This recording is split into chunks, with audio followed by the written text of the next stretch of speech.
எனக்கு தெரிஞ்ச ஒரு உண்மையை சொல்கிறேன், எல்லாரும் கேட்டுக்குங்க. பைனரி ட்ரேடிங் பொறுத்த வரைக்கும் ஸ்ட்ராட்டஜி எல்லாம் ஓகே.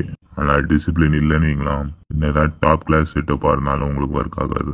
என்ன ஸ்ட்ராட்டஜியை நீங்கள் வந்து ப்ராக்டிஸ் பண்ணாலும், இண்டிகேட்டர் ஆட் பண்ணாலும், கன்ஃபர்மேஷனே கிடைச்சாலும் உங்கள் மைண்ட் காமாக இருக்கணும். அப்படி இல்லைன்னு வைங்களேன், நீங்கள் போடுற என்ட்ரி உங்களுக்கு ஃபேவராக வராது. பைனரியில் ஒரு ட்ரூத் இருக்குது. அது என்ன தெரியுமா? சார்ட்டை பற்றி யோசிக்கிறதுலாம் ஈஸி தான், ஆனால் மைண்டை கண்ட்ரோல் பண்ணுறது தான் கஷ்டம்.